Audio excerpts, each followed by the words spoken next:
अपि चेत सुदुराचारो गीता अपि चेत सुदुराचारो भजते मामन्नभा। हे अर्जुन, তুমি জানতে পারো আর জানাতেও পারো যে দুরাচার ব্যক্তিও যদি মানে খুবই দুরাচার, অত্যাচারী, ব্যভিচারী, মিথ্যাচারী, অনাচারী, এরকম ব্যক্তিও যদি কোনোদিন ভুল বুঝতে পেরে আমার নাম সংকীর্তনে যোগদান করে, মানে মদগত চিত্ত হয়ে আমার চরণে শরণ নেয়, তাহলে আমিও তাকে কৃপা করে থাকি। এখানে তাহলে কি প্রভু যে আপনার বহু শাস্ত্রে এবং বহু বৈষ্ণব পণ্ডিত বৃন্দ বলে থাকেন যে যেমন কর্ম করে সেই অনুসারে ফল প্রাপ্ত হয়, সুখী কিংবা দুঃখী হয়। কিন্তু আপনি আবার বলছেন অপি চেত সুদুরাচার। তাহলে যিনি দুরাচার ব্যক্তি তিনি তো অনেক পাপ অর্জন করেছেন, তাহলে তার পাপের ফল কি হবে? শ্রী ভগবান বললেন শীতকালে দেখা যায় যে বাঁশ বাগানে মানে বাঁশ বনে বহু পাতা জমে যায়, শুকনো পাতা। কি করে পুড়ে?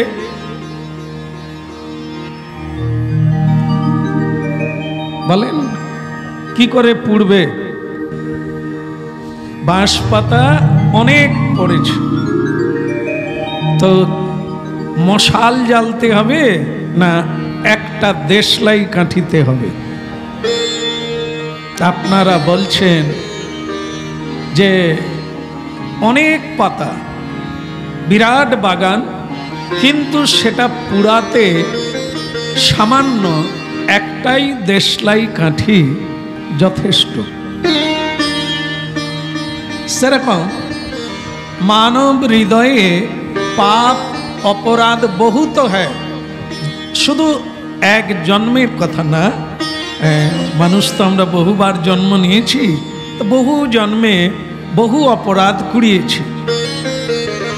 এখন এই জন্মে যদি গুরুপাদ পদ্ম লাভ করে আমরা ভক্তিযুক্ত হয়ে কীর্তন ভজন করি, তাহলে আমাদের পূর্ব জন্মের অপরাধ পাপ তার কি হবে? সেই ক্ষেত্রে ভগবান বলছেন যেরকম একটা দেশলাই কাঠিতে বংশ বাগান, বংশ মানে বাঁশ বাগান পুড়ে ছাই হয়ে যায়, যদি কারো হৃদয়ে ভক্তির অনল প্রজ্যোতিত হয়, ভজতে মা মন্নভা। এমনি কীর্তন সকলে করছেন বা সবাই ভজন করছেন, কিন্তু এখানে ভগবান একটু জোর দিয়েছেন ভজতে মা মন্নভা, অনন্যভা। মানুষের মুখ তো একদিকে, পিছন দিক দেখতে পায় না, কিন্তু যদি ঘুরে পড়ে তাহলে সামনের দিকটা পিছন হয়, পিছন দিকটা সামনে হয়ে যায়। ঠিক মানুষ ততক্ষণ পাপ অর্জন করে, ততক্ষণ অন্যায় করে, অপরাধ করে, যতক্ষণ সে সংসার মুখী হয়ে থাকে। যত অপরাধ করার সুযোগ হচ্ছে এই ইন্দ্রিয় তর্পণকারী সংসারের দিকে মুখ করা। জীব যদি কোনোদিন সাধু সঙ্গ লাভ করে, কোন জন্মে যদি ঈশ্বরমুখী হয়, হরিমুখী হয়, উন্মুখী হয়, তাহলে কি হবে?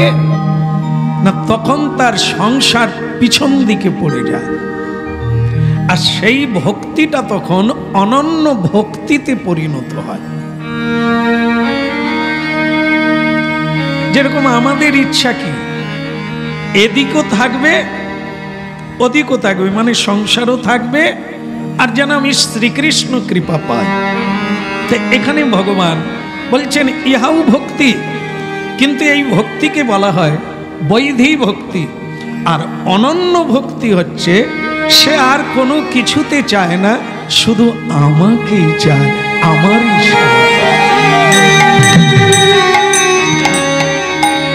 তা না হলে কিন্তু হরিনাম ভজনকারীকেও কর্মফল ভোগ করতে হবে।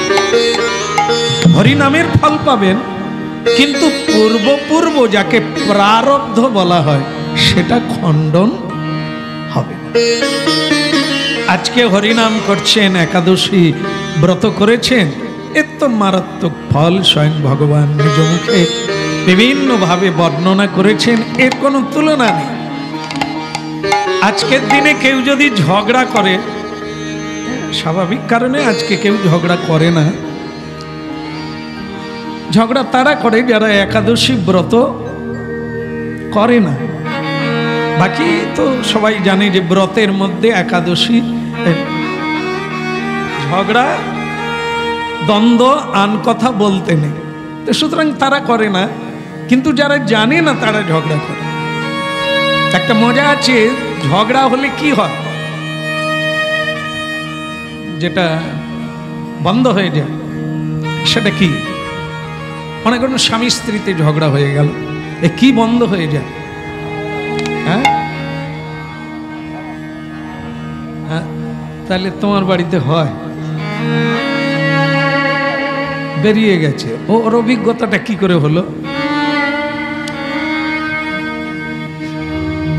বলো? রাধে রাধে। ভাবি একে কোনো ধাক্কা দেব না, এই ধাক্কা দিলেই বন্ধ হয়ে যাবে, আর কথা বলবো না। বলে খালি ঠকিয়ে দেয়, খালি আমি আর কথা বলো। রাধে রাধে। তো তাহলে জানা গেল একদম ঠিকই যে ঝগড়া হলে প্রথমেই মায়েরাই বলে দেয়, দেখি আজ রান্না করব না, তুমি কি খাও তাই দেব। কারণ মায়েরা জানে আমার মতো কিছু নরাধম পুরুষ আছে রান্না করতে জানি না, তো মায়েরা যদি করেন তো খাবো, না হলে কিন্তু উপোস দিয়েই থাকতে হয়। আর কিছু কিছু পুরুষ আছে ও পরোয়া করে না, তারা সবই পারে, আর তুমি রান্না করবে না তো আমি আমার মতো করে খেয়ে নেব, তুমি কি করো তাই দেখ। এও হয়। তাহলে কি একাদশী দিনে যারা একাদশী করেন না তারা যদি ঝগড়া করে খাওয়াটা বন্ধ করে দেয়, যা রান্না করবো না, তো একাদশী মাহাত্ম্য বলে যে গ্রন্থটা আছে তাতে দেখবেন যে এই ঝগড়া করে খায় না তাদের একাদশী হয়ে গেছে। মানে এই যে হরিনাম করে না কিন্তু যে উপবাসটা দিয়েছে, মানে খায় না, তো ওটাকে ভগবান একাদশীর ফল দান করছেন। দেখুন কি সুন্দর। মানে হরিনাম করলে তো শোনায় সোহাগা, ও তো মানে প্রাপ্তির শেষ নাই। কিন্তু যদি কেউ আজকের দিনে উপবাসও করেন তারও মহিমা, হয়তো সে না জেনেই করে ফেলেছে, তো একাদশী মাহাত্ম্যে বলা হয়েছে সেও একাদশীর ফল প্রাপ্ত হয়। তাহলে বুঝুন, শ্রী ভগবানে যদি কেউ অনন্য ভক্তি করে, যাকে ঐকান্তিক বলেছে, অনন্যাস চিন্ত অন্তমান, ভগবান বলছেন আমি সেই ভক্তের পূর্ণ দায়িত্ব গ্রহণ করি, তার দেখভাল করি। হয়তো সে জানে না তার বিপদ আসছে, আমি সে বিপদ আগলে দিই। একে বলা হয় কি অনন্যশ্চিন্ত অন্তমান। আর এখানে বলছেন অপিচেত সুদুরাচার। সে যত বড় দুরাচার ব্যক্তি হোক, যদি তার হৃদয়ে ভক্তির অনল জ্বলে ওঠে, তাহলে সকল জন্মের অপরাধ দূরীভূত করে তাকে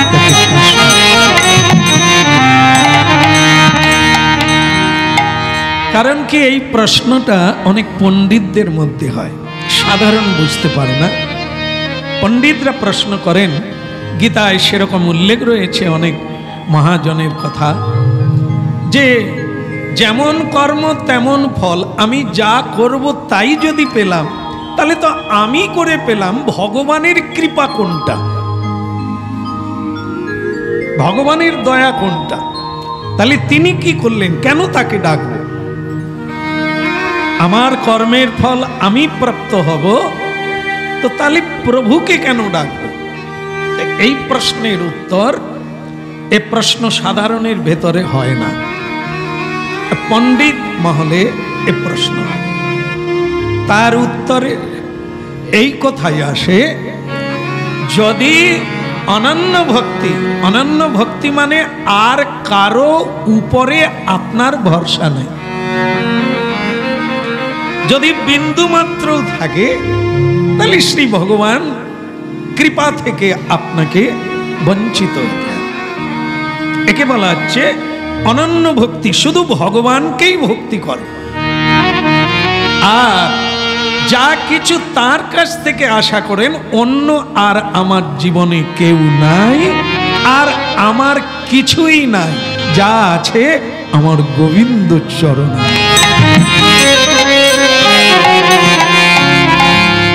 এর নাম হচ্ছে অনন্য ভক্তি। আমাদের একাদশী ব্রত হরি ভজন মানে হরি নাম কীর্তনের দ্বারা ওই সিঁড়িটাতে পৌঁছাতে হবে, না হলে যেটা ঘটবে সেটা কি, আমরা হরিনামও করছি, সাধু সঙ্গও করছি, এর ফল যেমন আছে তেমনি অসাধুর সঙ্গ করছি। যেমন কৃষ্ণ কথা বলি, তেমনি আবার আমরা আন কথাও বলি। তাহলে আমি যখন কৃষ্ণ কথা বললাম তার ফল শুভ, যখন আন কথা বললাম সে ফলটাও আমাকে দিতে হবে। আর যদি কেউ অনন্য ভক্তি করে, ভগবান তারপরে কি বললেন, যদিও তারপরেও তার পাপ হয়ে যায়, অপরাধ হয়ে যায়, তাহলে কি, অহং তাং, অহং মানে আমি, তাং মানে তার, সর্ব পাপেভ্য মক্ষয়িষ্যামি, আমি তার পাপ নিয়ে নি, তাকে ভোগ করতে হয় না। কি সুন্দর সিদ্ধান্ত! এগুলি হচ্ছে ভগবানের বাণী, যা সাধকগণ মানে কি বলে অক্সিজেন পায়।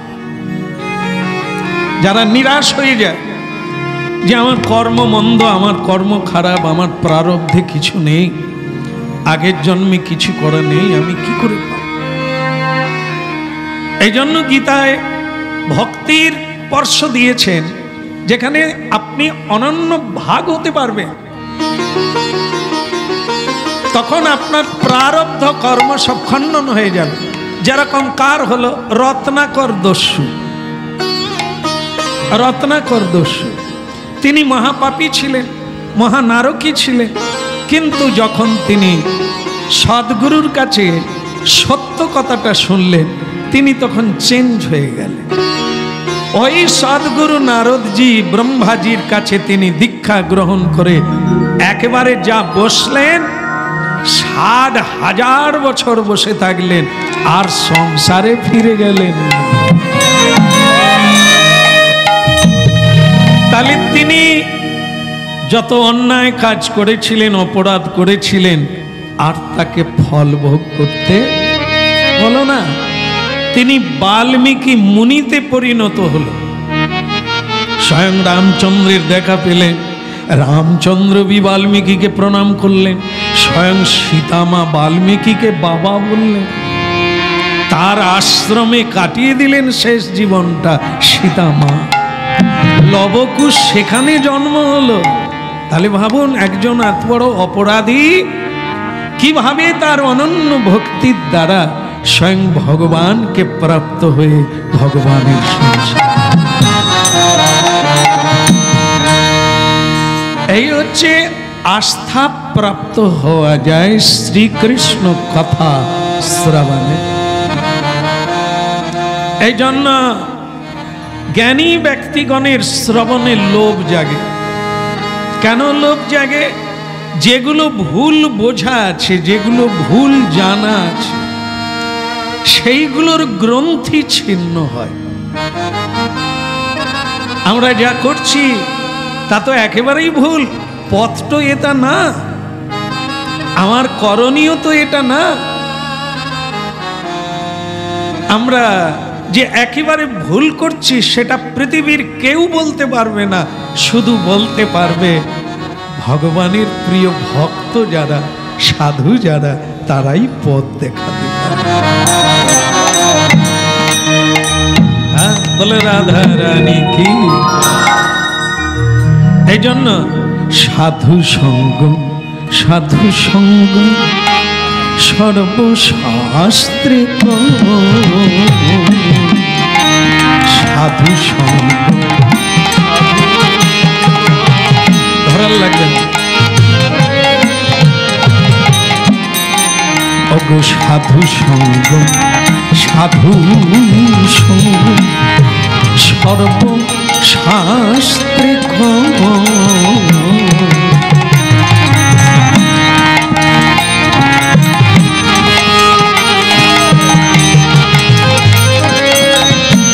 লবমাত্র সাধু সঙ্গে সর্বসিদ্ধি হয়। লবমাত্র সাধু সঙ্গে সর্বসিদ্ধি হয়। সাধু সঙ্গ। এবং এই কথা আপনাদের কাছে কোনো অজানা নয়। আপনারা উপলব্ধি করেছেন দুই সঙ্গ প্রভাব কি, কোন সঙ্গের প্রভাব কিরকম, এ আপনারা আগামী দিনে উপলব্ধি করতে পারবেন। আজকেও করতে পারেন। বলো রাধে রাধে। আপনারা জানেন এক নিঃশ্বাস নিতে কত সময় লাগে? সেকেন্ড লাগে না?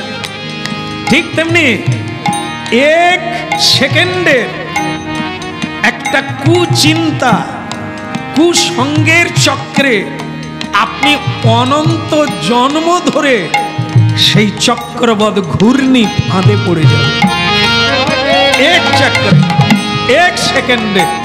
ঠিক তেমনি এক সেকেন্ডের সাধু সঙ্গে আপনার অনন্ত জন্মের ফাঁদ কেটে যাবে। আপনি কৃষ্ণ সাধু সঙ্গ, সাধু সঙ্গ সর্বশাস্ত্রে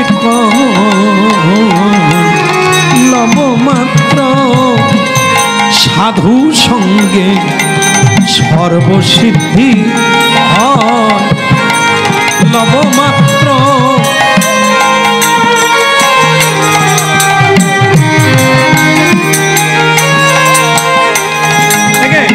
এক রাজা ছিলেন। আস্তে আস্তে কথাগুলো মালার মতো গাঁথতে হবে, শুরু থেকে শেষ পর্যন্ত। মালা যেরকম গাঁথা হয় না, কোন ফুলের পরে কোন ফুল দিতে হবে, তবে মালাটি ভারী সুন্দর। ফুল দিয়ে আবার গাঁথলে হবে না, ছোট বড় ফুল আছে, একটা বড় দেবেন একটা ছোট দেবেন, সে মালা দেখতে ভালো হবে না, মিলাতে হবে। ঠিক তেমনি কথার মালা, নামের মালা। নামের মালা মানে কাঠির মালা না, হরি নামের মালা, কথার মালা। একে সাজিয়ে নিতে হবে, তারপর তাকে গলায় পরে নিতে হবে। যে কথাগুলো শুনলাম তাকে গলায় পরে নিতে হবে, সব সময় দোলাতে হবে, সব সময় স্মরণ নিতে হবে।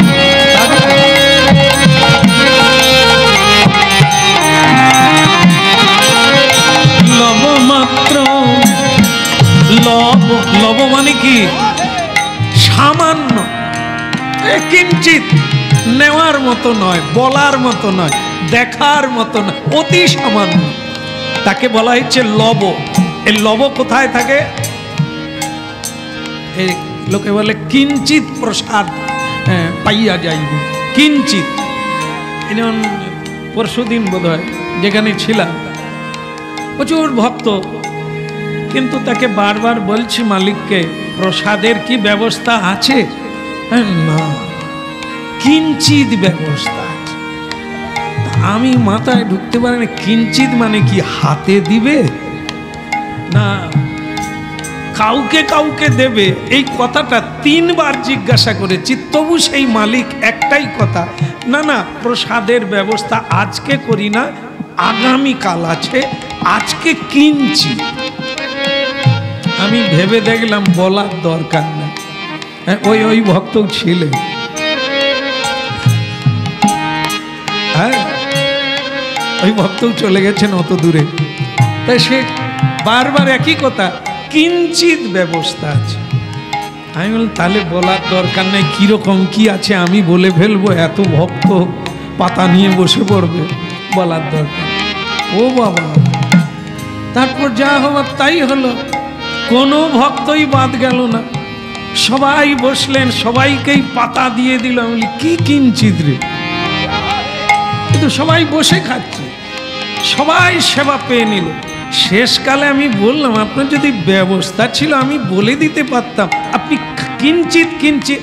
বলে না, আসলে 7-8টা সবজি আমি করিনি, আজকে 2 থেকে 3টা সবজি করেছি, এই জন্য কিঞ্চিত।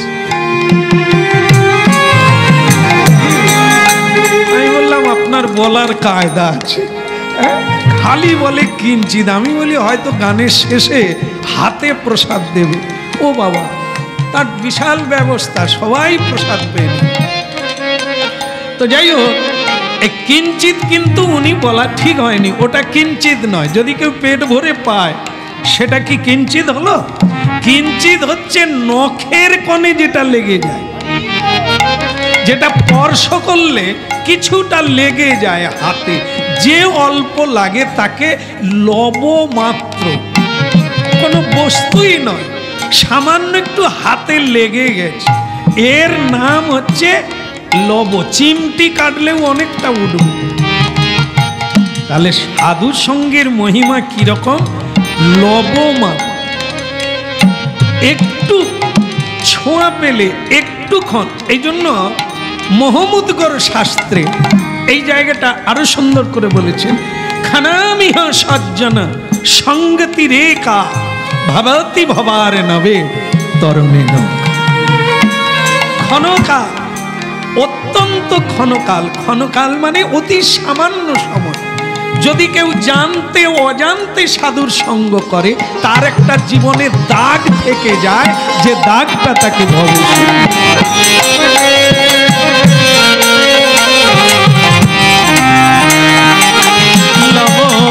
মাত্র সাধু সঙ্গে সর্বসিদ্ধি।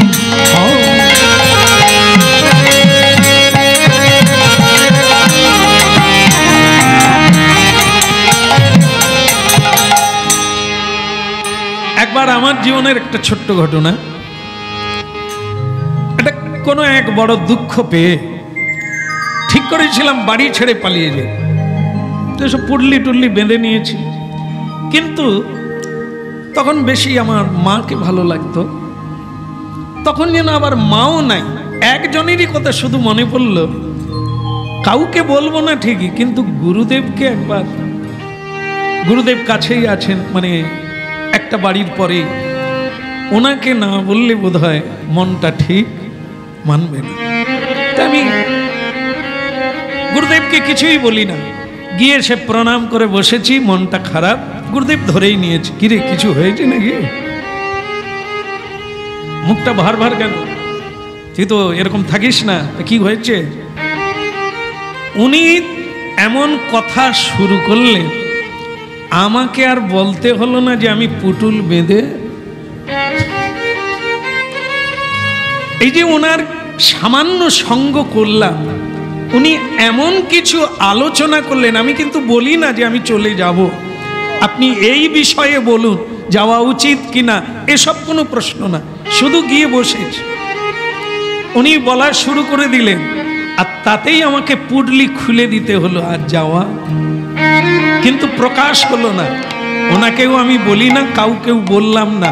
যেমন পুতুল বেঁধেছিলাম, কিসের জন্য হলো? যদি সেদিন না আটকে যেতাম, আজ পর্যন্ত হয়তো এই রাস্তা না হয়ে অন্য রাস্তা হয়ে যেতে পারত।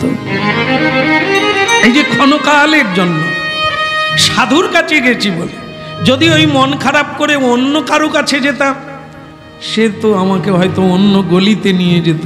তুই আয় না, আমি যেখানে যাই খুব আনন্দ, তুই যাবি? ঘুঙুর বাজবে, ঢোল বাজবে, নাচবে, তুই দেখলে তোর মাথা খারাপ। যদি চলে যেতাম, এদিকে না গিয়ে যদি ওদিকে চলে যেতাম, এই যে অভিজ্ঞতা মনে রেখেছি যে এরকম এরকম এক সেকেন্ডের চিন্তাধারা আর অসৎ সঙ্গের ভাব, মানে আপনি গেলেন না, অসৎ সঙ্গে গেলেন না, কিন্তু ভেতরে চিন্তাটা করেছে। এই চিন্তা সত্যিই তো মানুষকে টেনে নিয়ে যায়, ভূতের মতো টেনে নিয়ে যায়। মন্ত্র পুতের মতো আপনি রাত্রিবেলা উঠে চলে যাবেন আপনারই চিন্তাধারার জন্য। এই জন্য শাস্ত্রে, ভক্তি শাস্ত্রে বলা হয়েছে নাম চিন্তামণি কৃষ্ণ। ভজন বলতে কি? চিন্তা, ভাবনা, স্মরণ, মনন, এটি হচ্ছে ভজন। তাকে সর্বদা মনন করা, মনের মধ্যে তাকে রাখা, আর কোনো পেতনিও থাকবে না, কোনো ভূতও আমার মনে চাপবে না।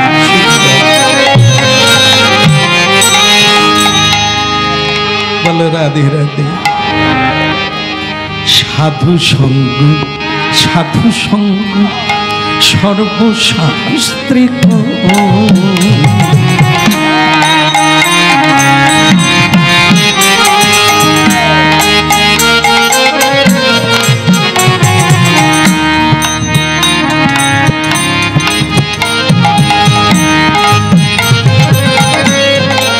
লবমাত্র সাধু সঙ্গে সর্বসিদ্ধি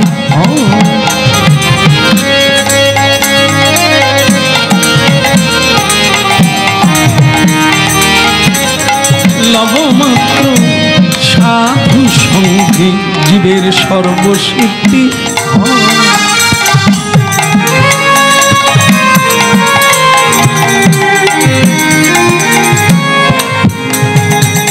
বলো রাধারানী কি। তা রাস্তা দিয়ে এক সন্ন্যাসী আর এক বাইজি যাচ্ছে।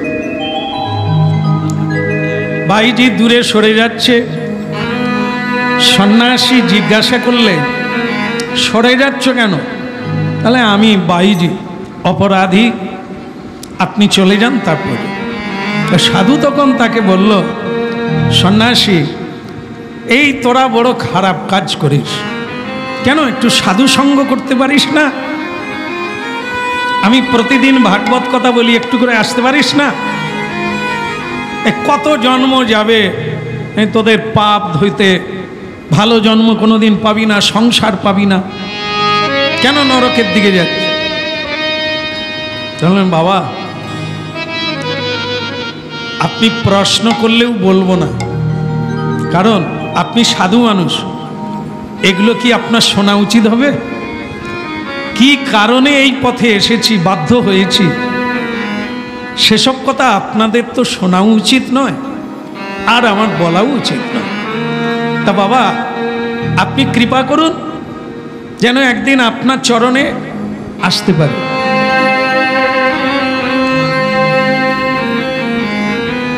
তা এরকম দেখা হয় মাঝে মাঝে, সাধু কেবলই উপদেশ দেয়, আর একটু আয় না।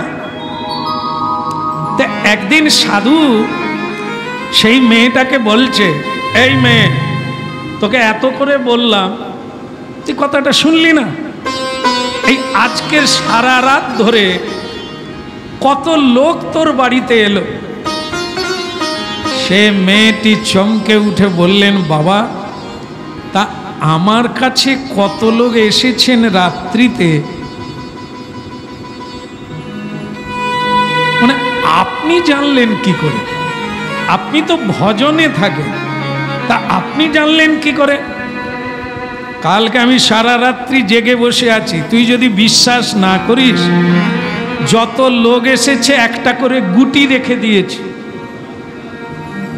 তোকে বোঝাবো বলে, প্রমাণ করব বলে। তা তুই যদি দেখতে চাস চল গুটিগুলো দেখবি, চল। বললেন না বাবা, আপনি ঠিকই বলেছেন, গত রাত্রে অনেক লোক এসেছে, এরকম বহু রাত্রে বহু লোক আসে। বাবা আশীর্বাদ রাখবেন, আমি যেন একদিন না একদিন আপনার চরণে আসতে পারি।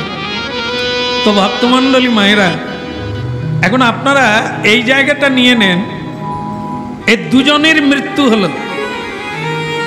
বাইজি মরে গেল, সন্ন্যাসী মরে গেল।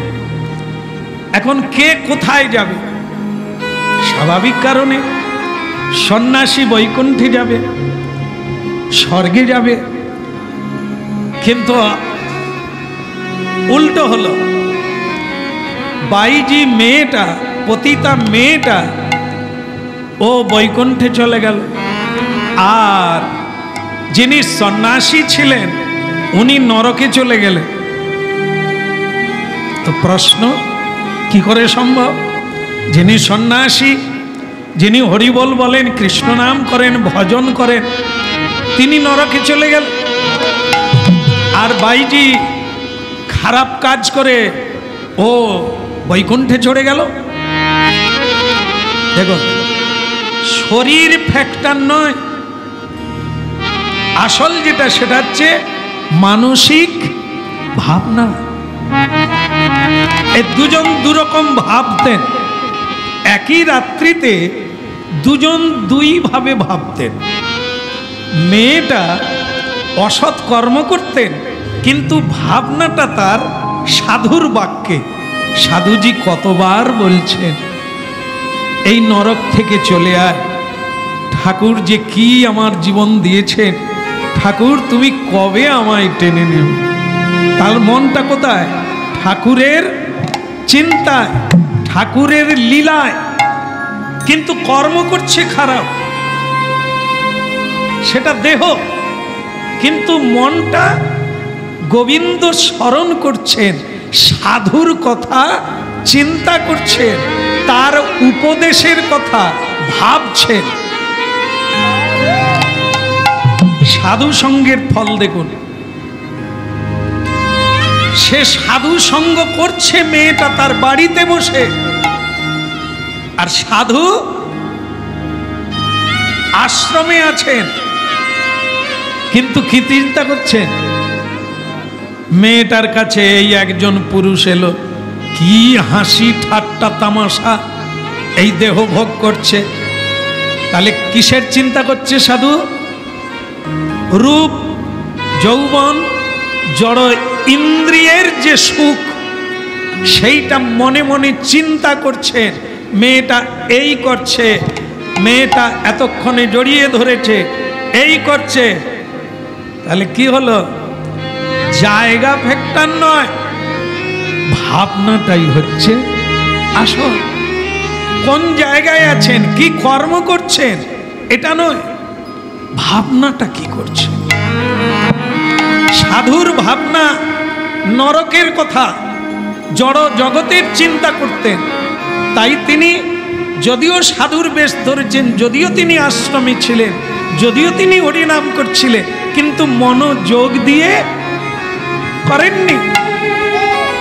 এই জন্য তার মনের গতি অনুসারে, ভাবনা অনুসারে, সঙ্গ অনুসারে সাধু আশ্রমে থেকে পতিতার সঙ্গ করছে, অসৎ সঙ্গ করছে। পতিতা পতিতালয়ে থেকে সাধুর সঙ্গ।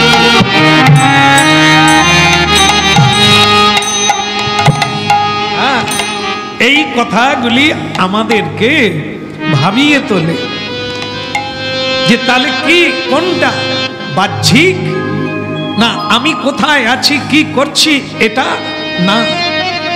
কর্ম সবাইকেই করতে হবে, যে কর্মই করে। এ কর্মে বন্ধন নাই, বন্ধন হয় কামনা বাসনায়, বন্ধন হয় চিন্তায়, ভাবনায়, সংকল্পে। এতে বন্ধন হয়, কর্মে বন্ধন হয় না।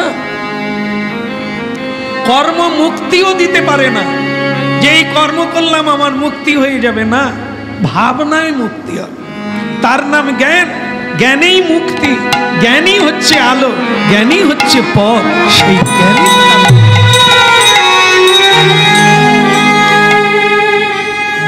বলো রাধে রাধে। তা একবার যুধিষ্ঠির মহারাজ, ধর্মরাজ, ধার্মিক আর পথপ্রদর্শক, যতদিন চন্দ্র সূর্য থাকবে যুধিষ্ঠির মহারাজের চরিত্র আলোচিত হতে থাকবে। কারণ ওটা একটি আদর্শ চরিত্র জীবন। এই জন্য মানুষ কি করে, কেউ ভালো হতে চাইলে একজন আদর্শগামী মানুষকে অনুসরণ করে। আমাদের সামনে যারা পথ দেখিয়ে জীবন ধারণ করে চলে গেছেন, তারা আমাদের কাছে মহাজন, তারা আমাদের কাছে পথপ্রদর্শক। তাই ধার্মিক এই ভগবত ভক্ত যুধিষ্ঠির মহারাজ হচ্ছে তেমনই একজন, যার চরিত্র শিক্ষক, শিক্ষিকা, সাধারণ, অসাধারণ, পণ্ডিত, মূর্খ সকলেই আলোচনা করে। কারণ তার চরিত্র যে যেভাবেই আলোচনা করুক উপকৃত হবে, কোনোদিন অপকার প্রাপ্ত হবে না। তা সেই যুধিষ্ঠির মহারাজ দ্রৌপদীজির সঙ্গে একটা মঙ্গল বিষয় নিয়ে আলোচনা করলেন। কি আলোচনা? বললেন, দ্রৌপদী দেখো, স্বামী স্ত্রী মিলেই তো মানে মাঙ্গলিক কর্ম করতে হয়। তা তোমার সঙ্গে একটা পরামর্শ করি। এ পৃথিবীতে কোনো শক্তি নাই যা মানে দৈবের সঙ্গে লড়াই করে। তো করতে গেলে দৈব কৃপা দরকার, আর সে দৈব যোগ হচ্ছে সাধুদের কাছে আছে। তারা দৈবের সঙ্গে যুক্ত, দেবভাবে যুক্ত। এই জন্য আমি ঠিক করেছি সাধুর আশীর্বাদ নিতে কিছু প্রসাদী বস্তু নিয়ে সাধুর কাছে যাও। দ্রৌপদীজি হেসে বললেন, এ তো উত্তম প্রস্তাব। তো বলে, দ্রৌপদী তবে কিছু মনে করো না, আমি একা যাব। পরে তুমি যাবে। তা বলে, কোন সাধুর কাছে আপনি যাচ্ছেন? বলে, দুর্বাসা ঋষির কাছে। দ্রৌপদীজি মনে মনে প্রণাম করে নিলেন আর বললেন, স্বামী যথার্থ, আপনি আমাকে বলবেন কি করতে হবে, আপনাকে কিভাবে আমি সাহায্য করলে আপনি সাধুর কাছে পৌঁছে যেতে পারবেন। সেইভাবে সাধুর জন্য নৈবেদ্য সাজিয়ে দিলেন, খাবার দাবার অনেক কিছু বানালেন। যুধিষ্ঠির মহারাজ সেইটি হাতে, দুই হাতে দুটো বড় বড় থালা নিয়ে দুর্বাসা ঋষির কাছে। একবারে দুর্বাসা ঋষির সামনে খাবারের থালা রেখে দিয়ে, ঋষি তো আর আমাদের মতো, মানে আমাদের মতো নয়, আমার মতো খাওয়ার জন্য বসে থাকে না, আর চোখ বন্ধ করে ধ্যানমগ্ন আছেন। যুধিষ্ঠির মহারাজ ডাকার সাহস পায় না, অমনি থালাটা আস্তে আস্তে করে ওখানে রেখে দিয়ে প্রণাম করছে। আর যেই প্রণাম করে উঠছে অমনি দূর হয়ে যাচ্ছে। চমকে উঠলেন নাকি? আমি কি সেরকম বললাম? তো মানে কি, যুধিষ্ঠির মহারাজ ভাবতে পারেন না যে এরকম কিছু আশা। সাধু ওই যেই প্রণাম করে উঠবে আর দুর্বাসা ঋষি দূর হয়ে যায়, আর সঙ্গে সঙ্গে সেই থালা, কি ভালো ভালো খাবার জানেন, লুচি পুরি খুব ভালোবাসি যেইগুলো, সেগুলোই ছিল। কি দামি দামি খাবার। একবারে দুর্বাসা ঋষি থালা ধরল,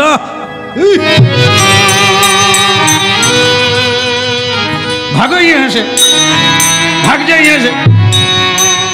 যুধিষ্ঠির মহারাজ বলে, যেটাই ভাবছিলাম সেটাই হল। কেন করলেন এসব বলতে গেলে সঙ্গে সঙ্গে মরে যাবে।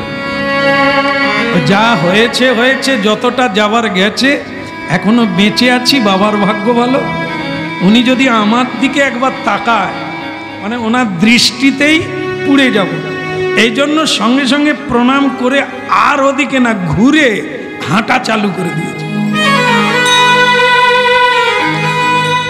বাড়িতে গিয়েছে, দ্রৌপদীজি বলছেন, হ্যাঁ গো কি হয়েছে? দুর্বাসা ঋষি বাড়ি ছিলেন না? বলে জল দাও। জল এনে দিল। তা তোমার হলো কি? রাস্তায় আর কার সঙ্গে দেখা? হাওয়া করো। তখন মানে যুধিষ্ঠির মহারাজ বলে তোমার ব্যাপারটা কি হয়েছে? তখন ধীরে ধীরে করে যা যা ঘটেছে সবই বলল, যে আমি এরকম থালা রেখে দিয়ে প্রণাম করেছি, বাস একবারে বজ্রের মতো হুঙ্কার দিয়ে আমাকে দূর দূর করে তাড়ালেন। পরিশেষে আমার খাবারের থালাগুলো কোনো রকমে প্রাণ নিয়ে পালিয়ে এসেছি, কোনো প্রশ্নও করি না, আর ওদিকে ঘুরেও তাকাই না। দ্রৌপদীজি সঙ্গে সঙ্গে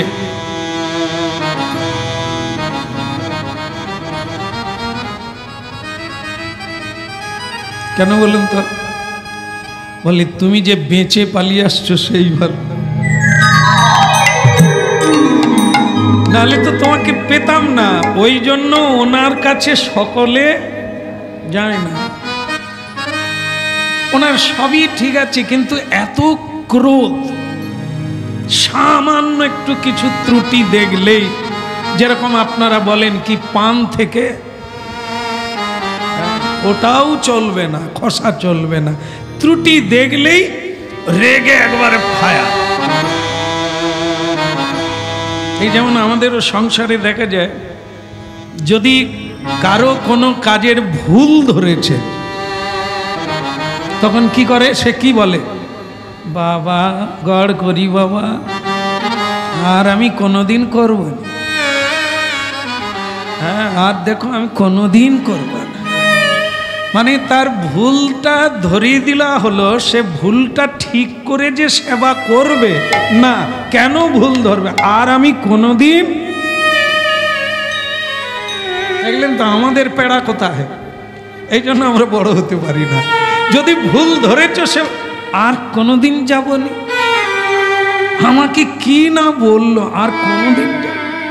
আমাদের ওই পর্যন্তই, আর এগোতে পারলাম না। কিন্তু সকল শিক্ষার ক্ষেত্রে বলছে, যার গুরু যত গম্ভীর হবে, কড়া হবে, মানে ক্রোধী হবে, শিষ্য তত ভালো হবে। আর যার শিক্ষক যত মেনে নেবে ভুল ত্রুটি, তারা কোনোদিন বড় হতে। তাহলে আপনাদের গুরু যদি এরকম দূর দূর করে, তার এত কষ্ট করে হাত পুড়ে রান্না করলাম, এই তার আর কোনোদিন খেতেও দেব না, বলো রাধে রাধে। এই জন্য আমরাও কোথাও গেলে কারো ভুল হলেও কিছু বলি না।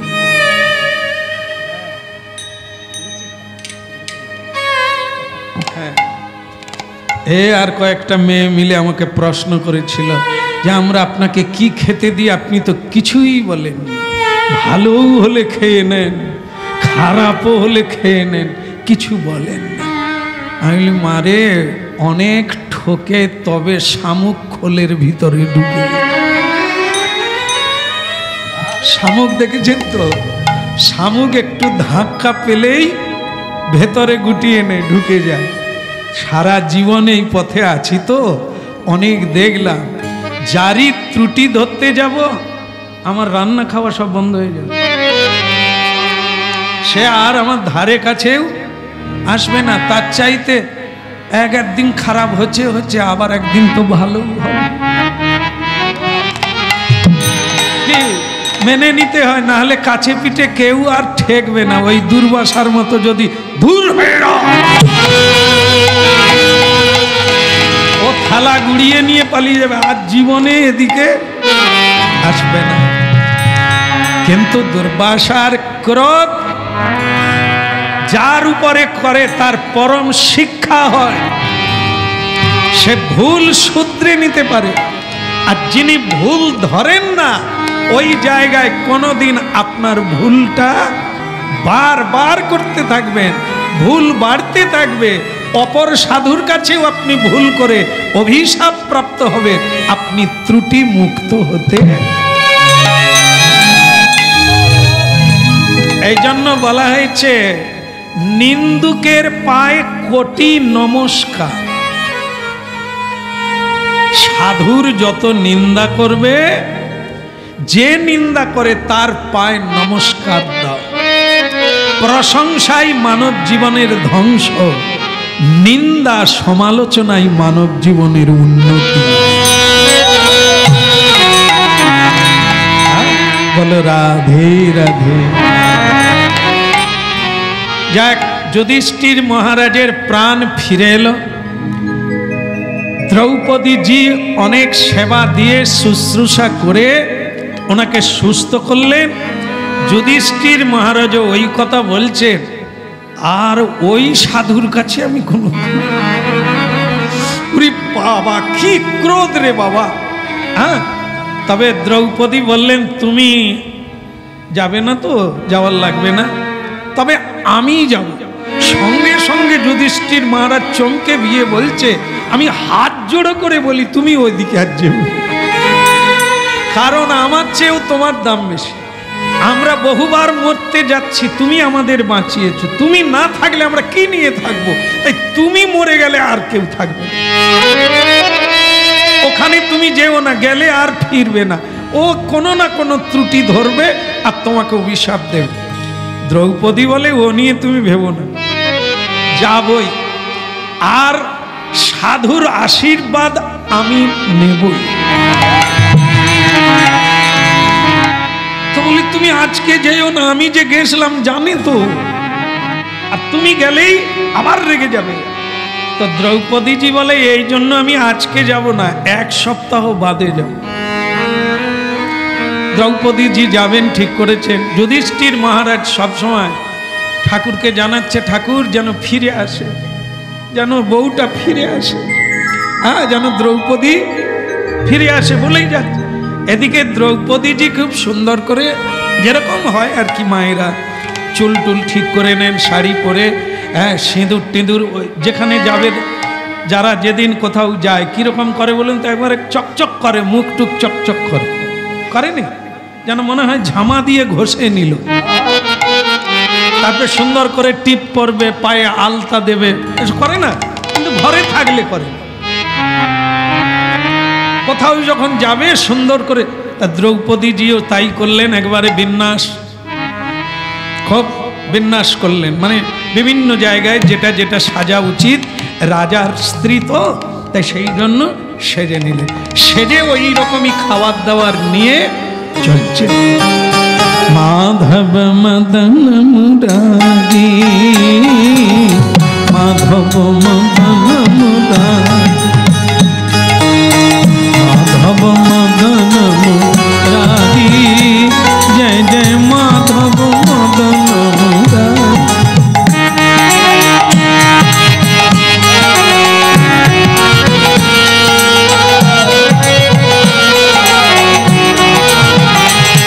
जय माधव मदन मुरारी, जय जय माधव मदन मुरारी।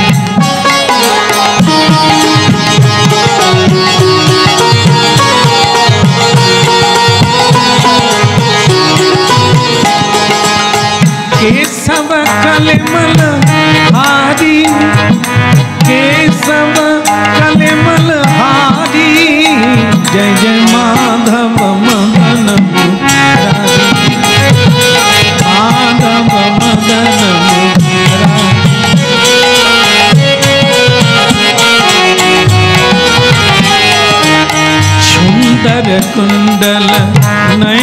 विशाल सुंदर कुंडल नयन विशाल गले सई वैजंती माला जा छवि की बलिहारी जय जय माधव मदन मुरारी।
কিন্তু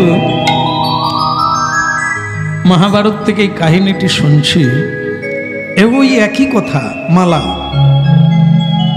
সাধু সঙ্গ কিভাবে করলে সাধু সঙ্গ হয়। যুধিষ্ঠির মহারাজ সাধু সঙ্গ করতে গেলেন কিন্তু হলো না, ক্রোধে পালিয়ে আসতে হলো। কিন্তু দ্রৌপদীজি যাচ্ছেন, তিনি গুণগান গাইতে গাইতে ঋষির সমীপে উপস্থিত হয়ে গেলেন। আর যা প্রথমে করতে হয় সেটাই করলেন, প্রণাম করলেন। ভক্তি বিনম্র চিত্রে কায় মন বাক্য দিয়ে কমনীয় ভাবে ভক্তি যুক্ত ভাবে প্রণাম। আর সেই প্রণাম করলেন দুর্বাসা ঋষি।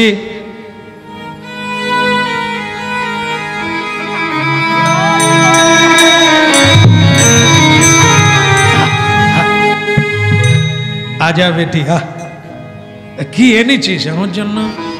বুড়ো বাপের জন্য কি আনলি রে বাবা? আপনার মন জেনে সেবা দিতে পারি না, কিন্তু যেটা যেটা মনে হয়েছে আপনার জন্য রান্না করেছি, এখন তো আপনি সেবা নেন।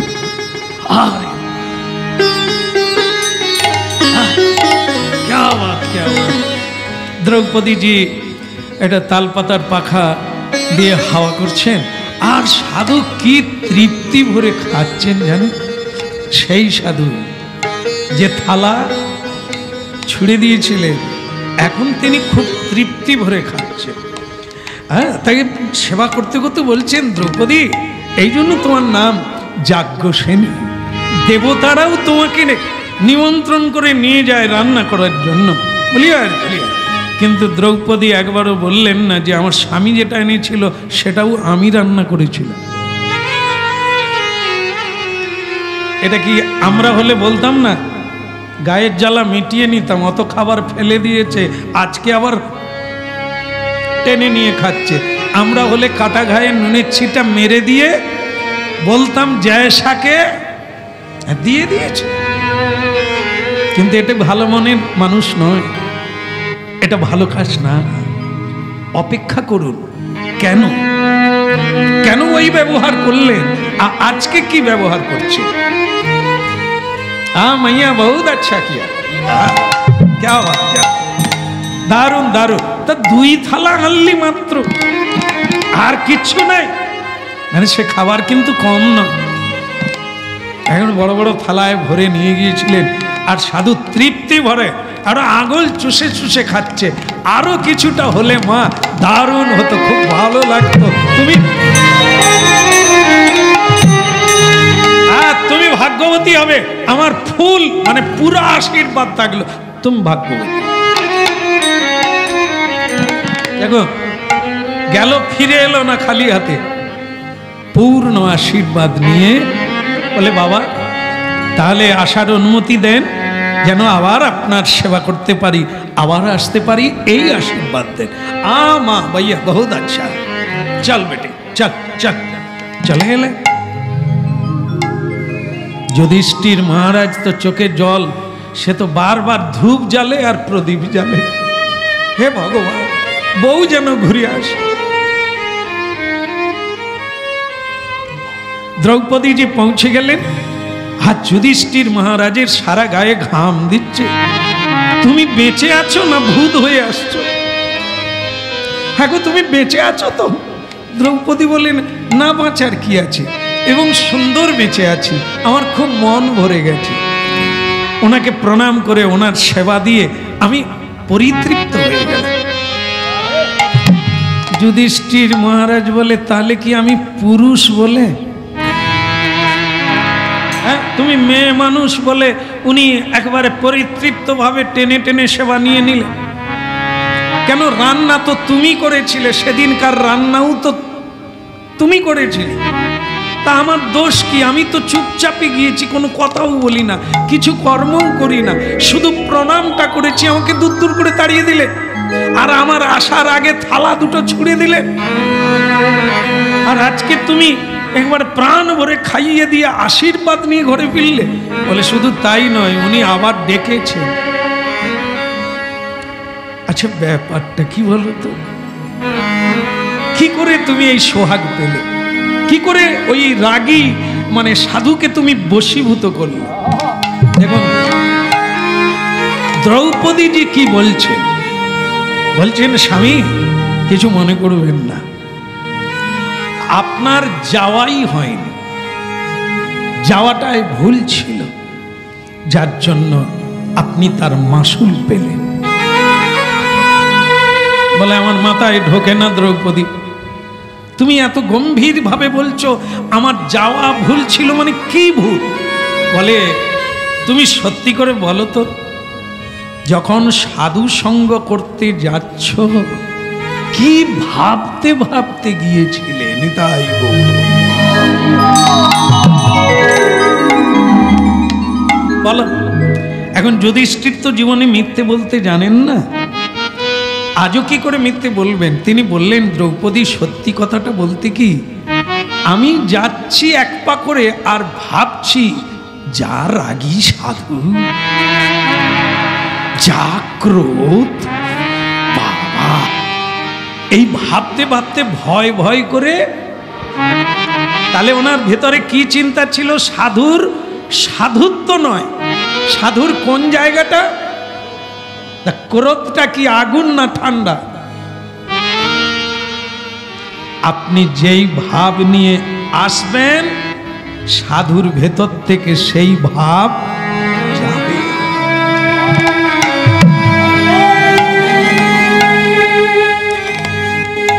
বলে রাস্তাতেও ভাবতে ভাবতে গিয়েছি, ওখানে প্রণাম করার সময় ওটাই ভেবেছিলাম আর ফটাং করে তাই পেয়ে। বলে তাহলে দ্রৌপদী তুমি কি করে গেলে? সেদিনই গেলে না, এক সপ্তাহ পরে গেলে কেন? দ্রৌপদীজি বললেন, এই জন্য সঙ্গে সঙ্গে গেলাম না, কারণ তোমাকে দেখে আমি ধরে নিলাম সাধু সঙ্গ করার ভাব নিয়ে তুমি যাওনি। যার সঙ্গ করে, যার সঙ্গ প্রভাবে আপনি কিছু পেতে যাচ্ছেন, সর্বনাশকে রুখতে যাচ্ছেন, সংকট মোচন হতে যাচ্ছে, তাকে কোন জায়গায় ধারণায় রাখবে? তবে তো আপনি সেখান থেকে প্রাপ্ত হবে। যেমন গুরু বন্দনাতে কি বলেছেন? গুরুকে মনুষ্য জ্ঞান না করো কখন। কেন বললেন এই কথাটা? বলতে হবে কেন? গুরু যদি ভগবানের মতো ব্যবহার করেন তাহলে আমি ভগবান বলবো না, ওটা না। তুমি দেখবে তিনি মনুষ্য নন, দেখে নয়, তুমি ভাববে তিনি মনুষ্য নন, স্বয়ং নন্দসুত হরি। তাহলে নন্দসুত গুরুর মধ্যে প্রকট হয়ে তোমাকে পূর্ণ কৃপা।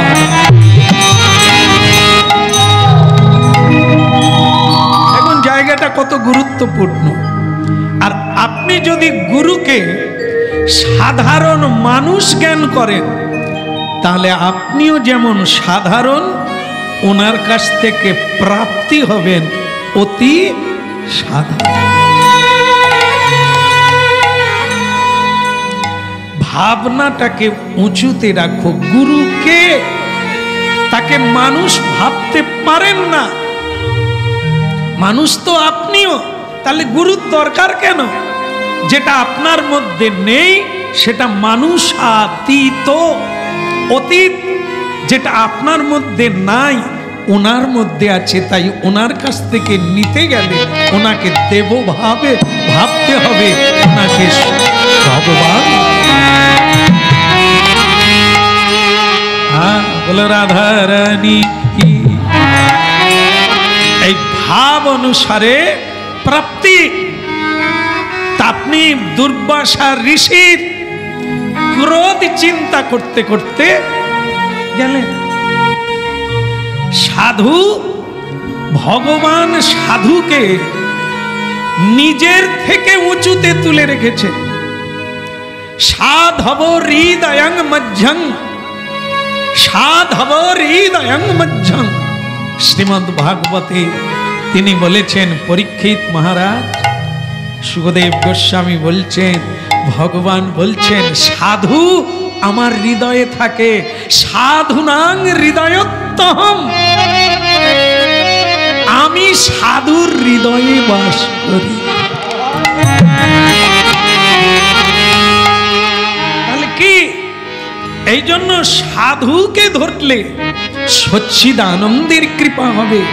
সাধুকে ডিঙিয়ে গেলে, সাধুকে অবমাননা করলে, অমর্যাদা করলে, আমার জীবনে কোটি কোটি জন্ম যদি করে নাম সংকীর্তন, তথাপি না পাই ব্রজুর ব্রজ।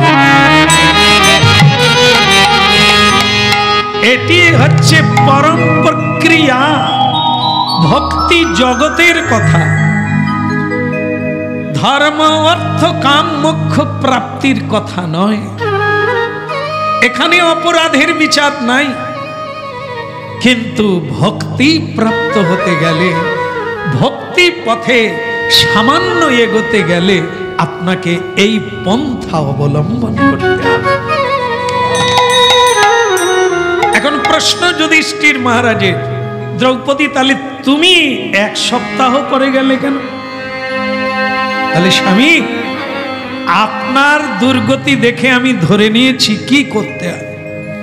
আমি 7 দিন পূজা করেছি, পাঠ করেছি, স্মরণ করেছি, প্রার্থনা করেছি। দুর্বাসা ঋষির কথা শুতে গিয়ে চিন্তা করছি, কর্ম করতে গিয়ে চিন্তা করছি যে ওনার কৃপা আমি কখন পাবো, কবে পাবো। এই 1 সপ্তাহ ব্যাপী কেবল ওনার কথাই চিন্তা করছি।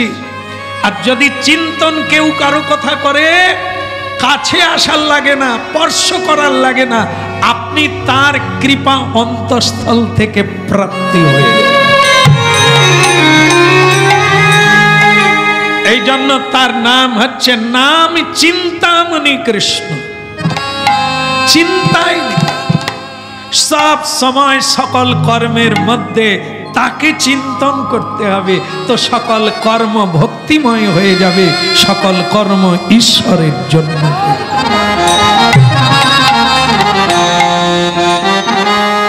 হ্যাঁ, তাহলে কি তার চিত্তের সঙ্গে আমি জড়িয়ে গিয়েছিলাম, তাই তিনি অন্তর্যামী আর আমি অন্তঃস্থলে তাকেই স্মরণ করে ভক্তি করে গেলাম। তাই আমার যাওয়া মাত্র তিনি হেসে হেসে বললেন, আজা বেটি আজা। দেখুন, যেখানেই যাব, যে কাজে যাব, সেই ভাব নিয়ে গেলে আপনি যা পাবেন তা কল্পনা করা যাবে না, কল্পনা করা যাবে। আমি এমন করতাম, আমার কীর্তন শুরুর জীবনে, সাধন জীবনে একা কীর্তন শুনতে যেতাম, আর একটা কীর্তন শুনতাম, যদিও 2-3টে কীর্তন হবে, আমি একটা কীর্তন শুনতাম, শুনে সারা রাত্রি একাই আসা শুরু করতাম। কারণ যেটা শুনলাম সেটা আবার গুনগুন করে গান গাইতে শুরু করলাম। আমার কীর্তন জীবনে খাতা লাগতো না, শুনে গাইতাম। গুরুদেব আশ্চর্য হয়ে বলতেন, এটা তুই করো কি করে? যেটা খাতায় আছে সেটা তুমি খাতা না দেখে বলছো। আমি বললাম, ওটা কীর্তন শুনে আপনি গাইলেন, আমি শুনে নিয়েছি। এটা কি? এটা হচ্ছে চিন্তন। মন প্রাণ দিয়ে আমি ওই কাজে গিয়েছি, আমি ওটাই শুনবো। তাই সাধু সঙ্গের মানে কি? আজকে আমরা হরিবাসরে একাদশী তিথিতে এসেছি কি কারণে? ব্রত পূর্ণ করার জন্য, ব্রতের ইষ্টদেবকে জানার জন্য। তা তাকেই চিন্তা করব আজকে 24 ঘন্টা। একাদশী ব্রত করেছি কার জন্য? ঈশ্বরের জন্য, তার অনুকম্পা পাওয়ার জন্য। তো তাকে যদি ভুলে যাব তো কৃপা করবে কে? কার কৃপা? এই জন্য অকৃত্রিম ভাবে, অকপট ভাবে সতত তার কথা চিন্তা করুন, লীলার কথা চিন্তা করুন, তার মহিমার কথা চিন্তা করুন, তার করুণার কথা চিন্তা করুন। কৃপা অবশ্যম্ভাবী। এই জন্য কি দুর্বাসা ঋষির ব্যবহারে যুধিষ্ঠির মহারাজ কষ্ট পেয়েছিলেন, কিন্তু এখন তিনি ঝরঝর করে কাঁদছেন।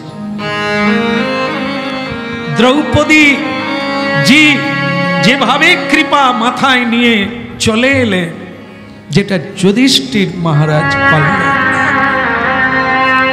তাই দ্রৌপদী জিকে মনে মনে প্রণাম নিবেদন করলেন যুধিষ্ঠির মহারাজ। বহুবার প্রমাণ হয়ে গেছে, বহুবার প্রমাণ হয়ে গেছে, দ্রৌপদীর অনন্য ভক্তির দ্বারাই কৃষ্ণ এখানে আসেন। আর কৃষ্ণ আসাতে আমরা বারবার সংকট থেকে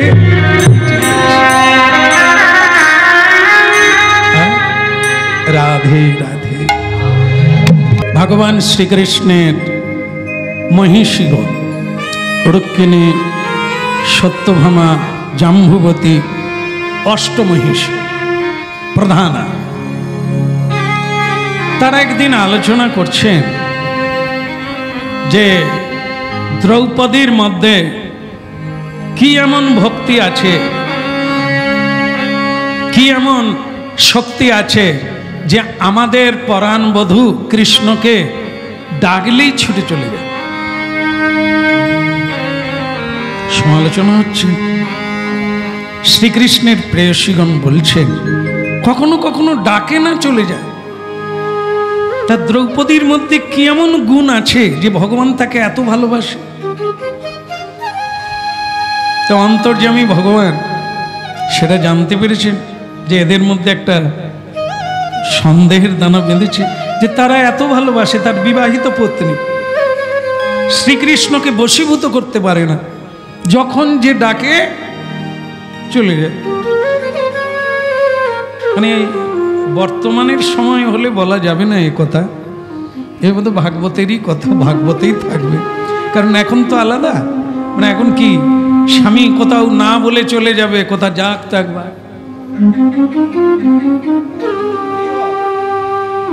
কানায় কানায় দম বের করে দেবে না বল। আবার স্বামীও তেমনি, তার পত্নী কোথাও যেতে পারবে না, পাক্কা। কিন্তু সে সময় ভগবান শ্রীকৃষ্ণের কত হাজার পত্নী ছিল, কিরকম পরের ঘরের হিসাব রাখছে দেখো। নিজের কটা বাচ্চা মনে নেই? সবসময় নিজের খবর রাখুন, তার কত পত্নী আমরা বলবো, আমরা শাস্ত্র পড়ি, আপনারা কেন বলেন? বললে পরের ঘরে দেখা হয়ে যায় না? বলো রাধে রাধে।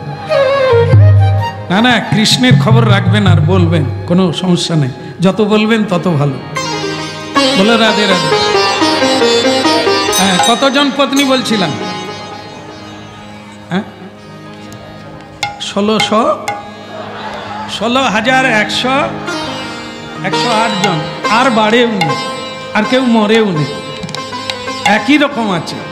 5,000 বৎসর হয়ে গেল, একই রকম আছে, থাক। তাহলে 16,108 জন।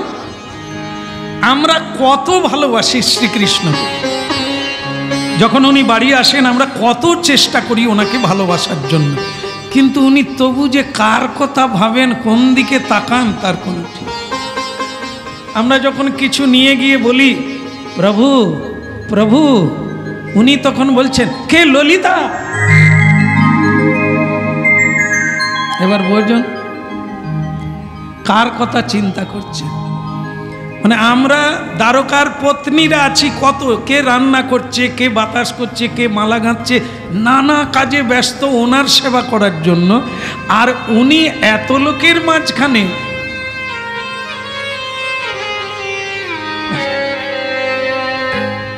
যেই পিছন থেকে ডাক দিয়েছেন পরাণবধূ, কে ললিতা, লজ্জায় পড়ে গেছে মানে ওই সত্যভামা দেবী।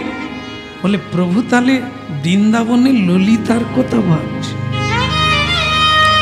কিন্তু আমাদের মতো এত ছোট মন তো নয়, তো সেখানে কি ভাবছেন, কি এমন আছে তাদের মধ্যে, প্রভু তাদেরই কথা চিন্তা করে। আজকে যেমন ভাবছে দ্রৌপদীর মধ্যে কি এমন গুণাবলী আছে। ভাবি একটা মেয়ের 5 জন স্বামী কিভাবে বশীভূত করেছে, কেউ রাগ করে না, কেউ অখুশি নয়। একটা মেয়ে 5 জনকে কি করে খুশি করে, আর একজন না, বলবো না, থাক বাবা, কত বলবো। একজন পত্নী একজনকে সন্তুষ্ট করতে পারেনি, আর দ্রৌপদী একা 5 জনের সেবা কি করে করে। পঞ্চ পাণ্ডব দ্রৌপদীর গুণাবলীতেই কীর্তন করে, দ্রৌপদীর প্রশংসা করে, দ্রৌপদীর গুণকীর্তন করে, দ্রৌপদীর সঙ্গে পরামর্শ করে। তাকে একজন প্রজ্ঞাবতী মনে করেন, খুব জ্ঞানী মনে করেন, আবার তিনি অনেক জানেন এরকম তাকে শ্রদ্ধাও করেন। এরকম পঞ্চস্বামী কি করে একটা মেয়ের কাছে বশীভূত? বেলল্লাপনা করে নয়, কাজল পরে নয়, নুপুর বাজিয়ে নয়, চুড়ি বাজিয়ে নয়, গুণের দ্বারা। যেখানে শ্রীকৃষ্ণ বশীভূত। এবার ভাবুন, শ্রীকৃষ্ণ ওনাকে ভগ্নী বলে, বোন। কারণ কি সম্পর্ক বোন কেন না, শ্রীকৃষ্ণ ভগিনী সুভদ্রাকে অর্জুনকে বিবাহ দিয়েছেন, আর অর্জুনের পত্নীও তো দ্রৌপদী। তাহলে কি সম্পর্ক, মাসি। এই জন্য শ্রীকৃষ্ণ দ্রৌপদীজিকে ভগ্নী বলে, সেই তার প্রেমে আকৃষ্ট, ভক্তিতে। এরকম বলা বলি করছে মহিষীগণ, শ্রীকৃষ্ণ জানতে পারে। তো শ্রীকৃষ্ণ শুধু অপেক্ষায় আছে এরা কবে একবার দ্রৌপদীর বাড়ি যাবে, আমি শুধু এদের নিয়ে যাব। আমি যদি বলি অসুবিধা আছে, এরা যেদিন বলবে নিয়ে যাব। ওনারা কিন্তু একটা মিটিং করে ঠিক করে নিলেন, চলো তো এসব জল্পনা কল্পনার শেষ হয়ে যাবে, দ্রৌপদীকে দেখে আসে। আর তাকে সামনাসামনি প্রশ্ন করব, অনেক প্রশ্ন। তো বললেন শ্রীকৃষ্ণজি, প্রভু আমাদেরকে একবার আপনার হস্তিনাপুরে নিয়ে যাবেন, বড় ইচ্ছা, কুন্তী মাকে প্রণাম করব, দ্রৌপদীর সঙ্গে দেখা করব, সুভদ্রার সঙ্গে দেখা করব, যদি আপনার অনুমতি হয়। শ্রীকৃষ্ণ বলে আজকেই তো আমি যাচ্ছি। যাবে? রেডি হয়ে না। তো কি করলেন, দ্রৌপদী নাকি সব চাইতে দেখতে সুন্দর, কিন্তু গায়ের রং কালো, অথচ তিনি সব চাইতে দেখতে সুন্দর। কি করে হলো? গায়ের রং কালো হলো অথচ প্রেম সে বলো তাকে দেবতারাও বিয়ে করতে এসেছে, বিয়ে করতে চাইছে, এত গুণাবলী তার। তা চাই কি গুণ, গুণেই মহান হয়ে যায়, অনেক বড় বেড়ে যায়। আর রূপ থাকলেই হয় না, গুণ থাকলে তবে পূজা পাবে, সকলে তাকে চায়। রাধে রাধে গোবিন্দ গোবিন্দ রাধে,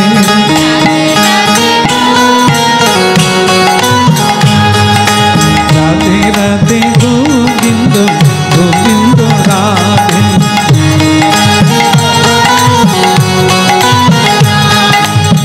গোবিন্দ রাধে গোপাল রাধে,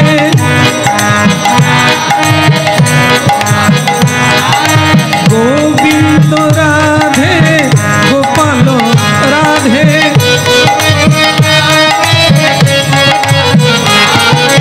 রাধে রাধে গোবিন্দ গোবিন্দ রাধে,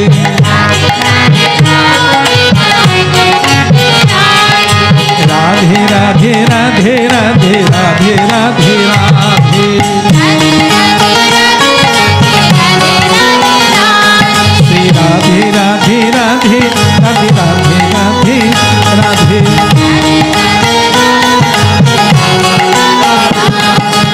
রাধে রাধে রাধে রাধে রাধে রাধে, শ্রী রাধে রাধে রাধে, শ্রী রাধে রাধে রাধে, শ্রী রাধে রাধে রাধে, শ্রী রাধে রাধে রাধে, রাধে রাধে গোবিন্দ গোবিন্দ রাধে,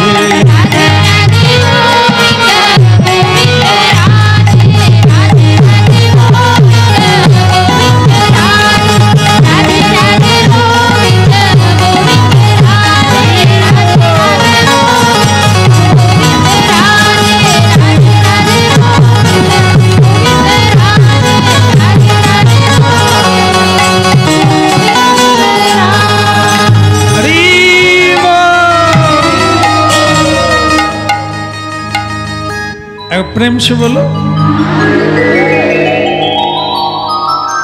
বরণডালা সাজানো হলো, মালা চন্দন আনা হলো, গান বাজনা নৃত্য সম্বর্ধনা করে অনেক দূর থেকে কৃষ্ণ আর কৃষ্ণ মহিষীগণকে সমাদর করে সম্বর্ধনা করে আনা হচ্ছে। মেয়েরা ফুল ছড়াচ্ছে, দ্রৌপদীজি গলায় আঁচল দিয়ে ডাকছে, আহ্বান করছে। করতে করতে আর মহিষীগণ কি করছেন? ফুলের উপর দিয়ে যাচ্ছেন, গোবিন্দ ফুলের উপর দিয়ে আগে আগে যাচ্ছে।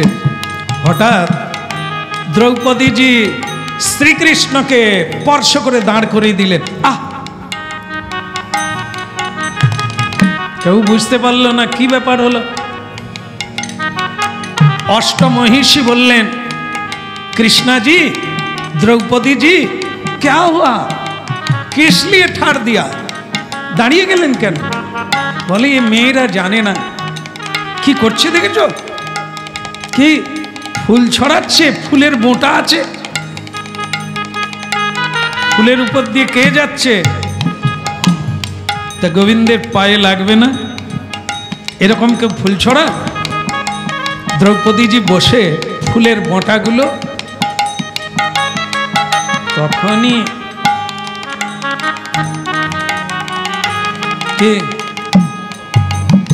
যারা দেখতে গেছেন দ্রৌপদীর মধ্যে কি এমন আছে যে ডাকলেই গোবিন্দ খেতে খেতেও চলে যায়, খাওয়া বন্ধ করে চলে যায়, বিছানা থেকে উঠে চলে যায়। কি এমন আছে? একটা প্রমাণ পেয়ে গেল, যারা ভালোবাসে তার পায়ে ব্যথা লাগবে সেটা কি সইতে পারে? এই তো ভালোবাসা। এই ভালোবাসার জন্যই তো গোবিন্দ যেখানেই পায় তার কাছে চলে যায়।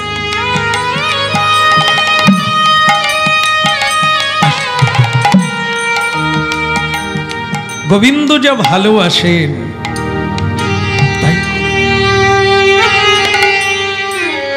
তাই কারণ কি জানেন তো, ওই যে মানে পড়াশোনা করেছিলেন, গুরুদেবের নাম কি যেখানে পড়াশোনা করেছিলেন? হ্যাঁ, পাঁচু গোপাল শান্তিপুনি। আমার বলো রাধে রাধে।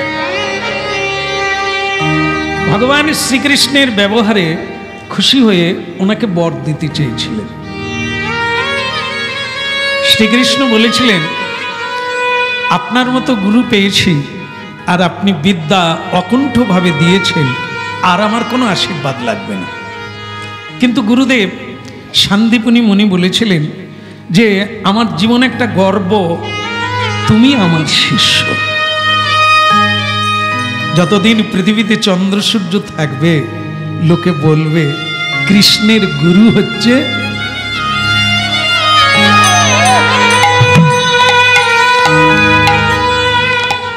সুতরাং কৃষ্ণ কিছু তোমায় চাইতেই হবে। স্বয়ং ভগবান একটা আজব জিনিস চেয়েছিলেন। গুরুদেব পীড়াপিড়ি করেছিলেন, তোমাকে নিতেই হবে, একটা কিছু চাইতে হবে, না হলে আমি শান্তি পাবো না। তুমি শিষ্য, আমি গুরু, তোমাকে আমি কিছু দিতে চাই।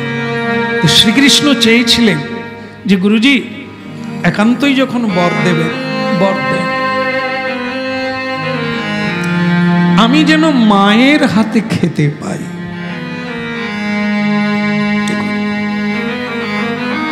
এর ব্যাখ্যা, এর বিস্তার ভাবে আলোচনা বহু বৈষ্ণব সাধকগণ করেছে। কেন এটা চাইলেন? গুরুদেবের কাছে চাইলেন আমি যেন মায়ের হাতে খেতে পাই। গুরুদেব আর গুরু মা শান্তিপুনি মুনির পত্নী ব্রাহ্মণী তাজ্জব এনেছিলেন, চোখে জল এসেছিল। কৃষ্ণ বেটা, এ তো ক্যা চাও? তুই বড় হয়েছিস, মায়ের হাতে খেতে চাইছিস কেন? আমাকে এই আশীর্বাদ দেন। অনেকেই খেতে দেয়, কিন্তু আমার মা যেরকম দেয়, অনেকেই ভালোবাসে, কিন্তু আমার মা যেরকম ভালোবাসে।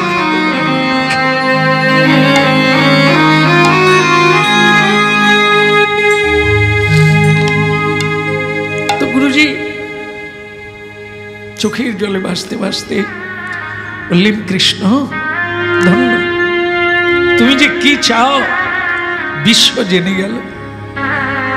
তুমি নৈবেদ্য চাও না, তুমি চাও ভালোবাসা, তুমি চাও প্রেম, তুমি প্রেমের ঠাকুর। কলিযুগে প্রেম দিতেই এলে। রাধার মহিমা প্রেম রসসীমা, জগতে জানাতো কি? আমরা কীর্তন করলাম, একাদশী ব্রত করলাম, এইটা প্রার্থনা রাখতে হবে কবে আমরা সেই প্রেম অনুভব প্রাপ্তি হব। গৌর প্রেম, রাধা প্রেম জীবনে অনুভব করব কবে? কীর্তন গেয়ে তো জীবন কেটে গেল, অনেক কিছু পেলাম, প্রেম কোথায়? আজকে তাই দ্রৌপদী বলছেন, গোবিন্দ যা যা ভালোবাসে আমি শুনেছি, আমি রোহিণী মায়ের কাছে শুনে নিয়েছি তুমি কি ভালোবাসো। তাজ্জব বেনে গেলেন পত্নীগণ, রোহিণী মা তো আমাদের কাছে আছে, কই আমরা তো জিজ্ঞাসা করিনি কি ভালোবাসেন গোবিন্দ।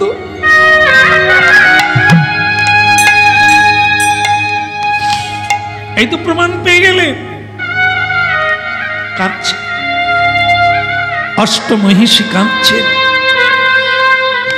এ কি দেখলাম? গোবিন্দের কিসে ভালো লাগে আজ পর্যন্ত জানার চেষ্টা করলাম না। যা রান্না করে যা দিই তিনি গ্রহণ করেন, কিন্তু তার কিসে ভালো লাগে কেউ।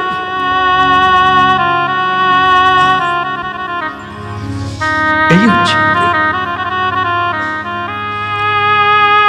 সেবা পেলেন। শ্রীকৃষ্ণ পঞ্চ পাণ্ডবদের সঙ্গে কথা বলা শুরু করলেন। মেয়েরা যেরকম হয়, শ্রীকৃষ্ণ পত্নীগণ দ্রৌপদীকে ঘিরে বসলেন বারান্দায়। আর যেরকম মায়েরা করেন, চিরুনি নিয়ে একে অপরের মাথা আঁচড়ে দেন। রুক্মিণী দেবী সোনার চিরুনি নিয়ে দ্রৌপদীর মাথা আঁচড়াতে গেছে। আঁচড়াতে গিয়ে এক আশ্চর্য জিনিস দেখলে। কি? রোম রম্যে কৃষ্ণ,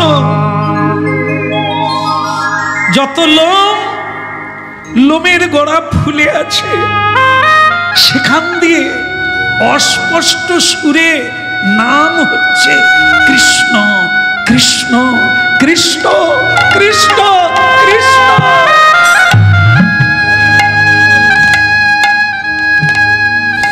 রুক্মিণী সত্যভামা দেবীকে বললেন, দিদি বোন দেখবি আয়। কি? এই কান পাতে দ্রৌপদীর মাথা দিয়ে লোমের গোড়া দিয়ে কৃষ্ণ নাম উচ্চারণ হচ্ছে। কথা শুনছেন আপনারা? এ দিন আমাদের জীবনে কবে হবে? রোমে রোমে কৃষ্ণ নাম উচ্চারণ, শ্বাসে শ্বাসে কৃষ্ণ নাম উচ্চারণ। ঝরঝর করে কাঁদছেন কৃষ্ণ পত্নীগণ, আর বারবার অনুরোধ করছেন শ্রীকৃষ্ণকে, আমরা দ্বারকায় ফিরে যেতে চাই, দ্বারকায় ফিরে যেতে চাই। শ্রীকৃষ্ণ বলেন, মন ভারী কেন তোমাদের? খুশিতে যেতে পারলে না? দ্রৌপদীর সঙ্গে কোনো কিছু ঘটলো নাকি? কথার মিল ঘটে না বুঝি? তারা বলছে না, আমরা যেটা সন্দেহ করেছিলাম আজ স্বচক্ষে দর্শন করল। কেন তুমি ভক্তের বশীভূত হও?